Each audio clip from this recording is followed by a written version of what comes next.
Alright, it's Elder Young One again. I'm going to finish with the rest of the commandments of the covenant. We're going to go to the one that says, honor thy father and thy mother. I'm coming out of Exodus chapter 20, and now we are at verse 12. Honor thy father and thy mother, that thy days may be long upon the land which Yahuwah thy power giveth thee. Now when it says that thy days may be long, what that means is that you're going to be allowed by the rest of our people to live longer. Not necessarily like some mysterious fountain of youth type life that you're given, some type of strength that you're given because you're going to live a long life. No, what that means is you're not going to be killed. You're not going to be stoned, judged and stoned. And what I mean by that is when it says honor thy father and thy mother, you have to go to Leviticus chapter 19 verses 32.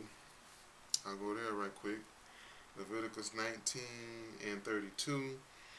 Thou shalt rise up before the hoary head and honor the face of the old man and fear thy power. I am Yahuwah. So you honored the face of the old man or older person, anyone older than you.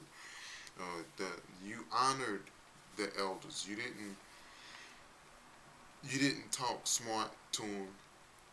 You didn't try to fight them. There was anybody older than you, you respected them. Okay? And that's what we was told to do. That's part of the whole honor of thy father and thy mother. Alright, now we're going to go to Exodus chapter 21 verse 17, and you're going to see what I'm talking about when it says that your days may be long. Because it says that your days may be long upon the land which Yahuwah thy power will give you. So now we're going to go to Exodus 21 and 17. And it says, and he that curseth his father or his mother shall surely be put to death. So if you just cursed your mom and your dad out, you was stoned. You was killed. Alright, we'll go to, let's see, verse, that's 17, we're going to go to verse 15. And he that smiteth his father or his mother shall surely be put to death. So if you just hit your mom or your dad, you was killed. So you couldn't hit your mom and your dad. You couldn't talk back to your mom and your dad, cuss them out. And you couldn't disrespect your mom, your dad, or anyone that was older than you. Okay? So any older person was your mom and dad back then as far as respect goes. But we see the exact opposite of that in this day and time, especially in this wicked nation of America, where children are being raised thinking that they can say whatever they want, do whatever they want to their parents. And in the Holy Land, that's not how it was. You respected your mom and your dad and anyone that was older than you, and if you didn't, there was some serious consequences, which of course I just read. So the whole honor thy father and thy mother, that's what that's talking about. Now we're going to go to the next commandment in the covenant, thou shalt not kill. That is verse 13, when Exodus chapter 20, verse 13, thou shalt not kill. Okay. Now let's explain that a little bit. Because New Testament and Christianity has put this thing in everyone's head that you can't kill nobody. Nobody should never be killed. And of course that's got to be a lie, because what happens when people have wars, when people have fights with other countries and nations? People die. Okay? But let's just go to some scripture for that and show that even back then we was doing some killing. Okay? Just briefly. We'll go to Exodus 21, starting at verse 12.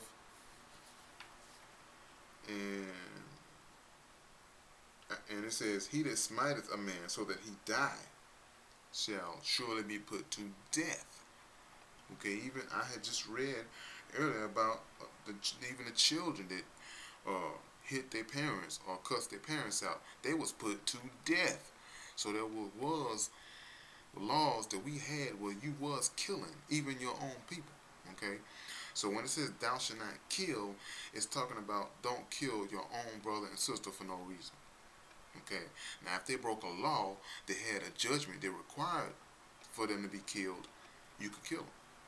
You see how that is. Even when we went into other nations and fought them, we was killing over there. We was killing other nations. I think that is in Deuteronomy chapter 20, starting at verse 10. Deuteronomy chapter 20, verse 10. When thou comest nigh unto a city to fight against it, then proclaim peace unto it, and it shall be, if it make thee answer of peace, and open unto thee, then it shall be that all the people that is found therein shall be tributaries unto thee, and they shall serve thee. That's what was supposed to happen whenever we went to another city, another nation. They were supposed to serve us, okay, be tributaries to us, pay taxes to us. All right. Verse 12. And if it will make no peace with thee, but will make war against thee, then thou shalt besiege it. And when Yahuwah thy power hath delivered it into thine hands, thou shalt smite every male thereof with the edge of the sword. So we killed every man that was in that city. That's killing right there. So thou shalt not kill. When you look at that, it's not talking about don't kill nobody. Okay, because there are instances where we killed people and where we was told to kill people. Okay. So, and it's all in the scriptures. I can go all day just showing you verses where there was killing. So, just know that you have to look at the covenant, the commandments of the covenant with an understanding that it's exclusive, number one, only to Yasharal, to Hebrews of Yasharal, and there are certain stipulations that apply. And you're going to see some more stipulations. Okay, now we're going to go to 14. Thou shalt not commit adultery. Okay, now here's one that's got some stipulations to it. A lot of people don't really think about. Okay, we're going to go to Exodus chapter 22, verses 1 through 4. Alright. No, that's the wrong one. No, we're going to go to Leviticus chapter 20, verse 10. That's what I want to go to. Alright. Leviticus chapter 20, verse 10. It says, and the man that committeth adultery with another man's wife, even he that committeth adultery with his neighbor's wife, that means a fellow Hebrew Israelite man's wife, okay, the adulterer and the adulteress shall surely be put to death. And that's the killing again. Like I said, you're going to see a lot of that. So, if you committed adultery with another man's wife, showing that this is a man going to sleep with another Hebrew Israelite man's wife, not a woman of another nation, Hebrew Israelite man's wife, both of them are to be killed. But what if nobody knew about it? What if nobody caught them? Okay, there's scripture for that. So if it was a man of another nation, this does not apply to that. But Christianity will try to make you think that this is talking about anybody of any nation. That's not true, because the commandments of the covenant were exclusive only for Hebrew Israelite men and women. So now we're going to go to, let's see, Leviticus chapter 4, starting at verse 13.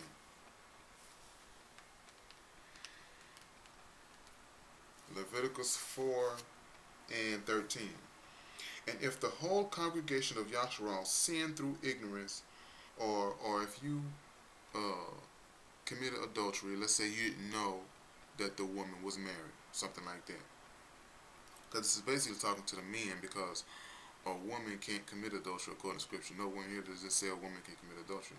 However, a woman, if she's not being taken care of, there's three things that Scripture says that a man has to provide for a woman.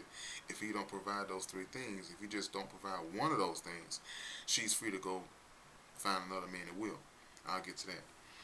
But this is specifically talking to men, and this is talking about if you done it through ignorance, and the thing be hid from the eyes of the assembly. That's right there in Leviticus chapter 4, verse 13. If it be hid from the eyes of the assembly, then they don't know. Okay? And they have done somewhat against any of the commandments of Yahuwah, any of the commandments, including adultery, including murder, including stealing, okay, which should not be done, and are guilty. Verse 14. When the sin which they have sinned against is known, that's why I say if it's not known, nothing's to be done. Nobody's not supposed to be doing nothing.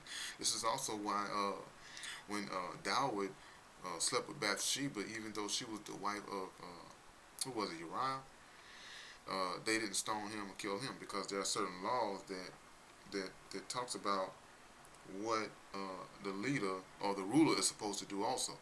Okay, you just have to really go into the laws and see that. You're not supposed to do that, kill the king. Okay, and plus you got to remember that nobody even knew about it. Only Dawood's inner circle knew about it. Okay, it didn't even come before the congregation or the eyes of the assembly. Okay, because it was done in secret, and that's why Yahuwah punished them openly by allowing a child to die, because in Scripture it says it was done secretly. Okay, it did not come before the eyes of the assembly. Therefore, Dawood and Bathsheba was not stoned. Okay, but yeah, it's talking about when it is known. In verse 14, then the congregation shall offer a young bullock for the sin, bring him before the tabernacle of the congregation, and it talks about a whole bunch of other stuff that we're supposed to do that we can't even do because we're not even in our land. We're in the land of our captivity still. So none of this extra stuff that it's telling us to do applies, because we can't do it. We don't have no priest, no temple.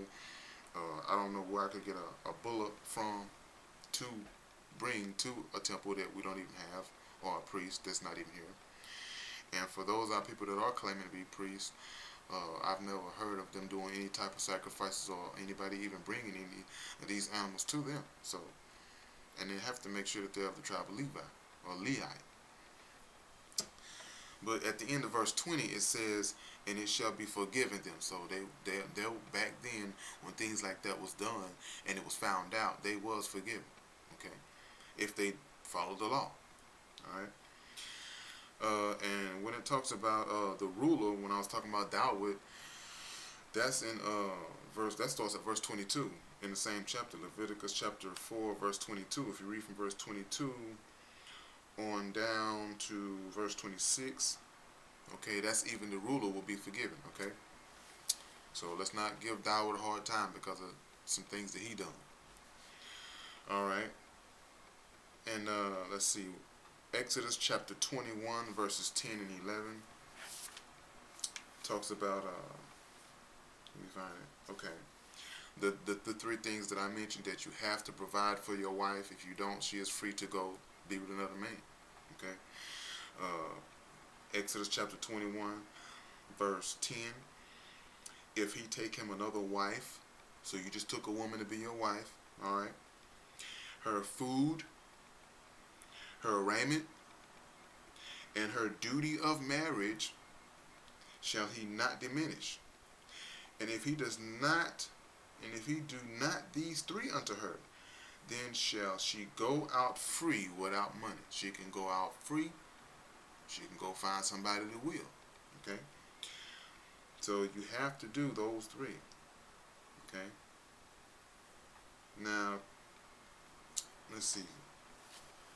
Oh yeah, the duty of marriage. I wanted to touch on that because some people might not know what that means.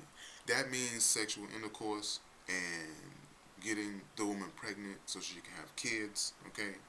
And to follow up on the duty part, if you read Deuteronomy chapter 25, starting at verse 7, where is it at? Deuteronomy 25, starting at verse 7, it talks about the man's brother, like if a Hebrew woman husband dies, then the husband's brother is supposed to take that wife and have sexual intercourse with her and get her pregnant so she can have still have kids and raise them up in the name of his brother, not him. Okay. It says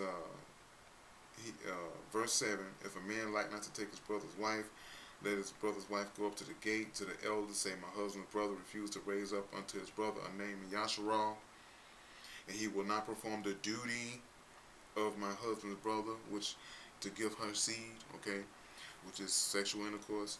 There's even a story about, I don't know if it was Tamar or who, but one man, he spilled his seed because he didn't want to get the woman pregnant, okay. So, yeah, this is talking about sexual intercourse when it says her duty of marriage in Exodus chapter 21, starting at verse 10. When it says, and her duty of marriage shall he not diminish. In other words, you have to be doing all three, brothers, men, okay? You should be doing all three to your wife. If you're lacking in that area, and she goes out free, don't get mad, okay? You need to hold your own. Now, because the New Testament gives women such a bad rap. I mean, the New Testament, I don't know if y'all know this, but the New Testament really downgrades women, puts them down. I watched a video about this one guy, I'm not going to say his name, but he was talking about, he was, bringing out scriptures in the New Testament that talked about women. It was really messed up. It was messed up. But, yeah, I don't see how a woman could even want to be a Christian or believe in the New Testament after what this guy was talking about. I mean, this stuff, apparently women don't read the New Testament this in church because they would walk up out the church if they really read what the New Testament said about women. So, yeah, it's crazy. But back to the covenant. So, yeah, that's a lot that goes into when you see thou shalt not commit adultery. That's a lot that goes into that. So now we on the thou shalt not steal part. Thou shalt not steal. When it says thou shalt not steal, it's talking about don't steal nothing from your fellow Hebrew Israelite brother or sister. It is not saying don't steal from other nations. New Testament comes along, they make you think that you're not supposed to steal at all. And that is not true. Okay, because we went and conquered other cities of other people and we took their stuff after we conquered them. Okay? So you got and then we had laws for what we was to do if we was caught stealing. Exodus chapter 22 verses 1 through 4 talks about what we would do if we caught someone stealing. Okay, if a man steal an ox or a sheep and kill it and sell it, he shall restore 5 oxen for an ox and 4 sheep for a sheep. So if you stole something, you have to pay it back at least 4 or 5 fold. If you stole $5, you got to give him 20. You know what I'm saying? Verse 2, if a thief be found breaking up. We in Exodus chapter 22 verse 2, if a thief be found breaking up and be smitten that he die, there shall no blood be shed for him. In other words, there's no need to make a sacrifice or shedding of blood to forgive him because he dead. Verse 3, if the sun be risen upon him and he's still alive the next day, there shall be blood shed for him. In other words, you got to have a sacrifice so that he can be forgiven for stealing. Okay, for he should make full restitution. He's going to have to pay you back. If he have nothing, then he shall be sold for his theft. So then he'll be sold to you for stealing from you. Okay, verse 4, if the theft be certainly found in his hand alive, whether it be ox or ass or sheep, he shall restore double. Okay, someone stealing from you, you catch him, hey, what you doing? They got to give you double. So, yeah, we had laws for the stealing. So when it said thou shalt not steal, there were also laws, there's certain laws for that. Okay, now we'll go to Numbers chapter 31.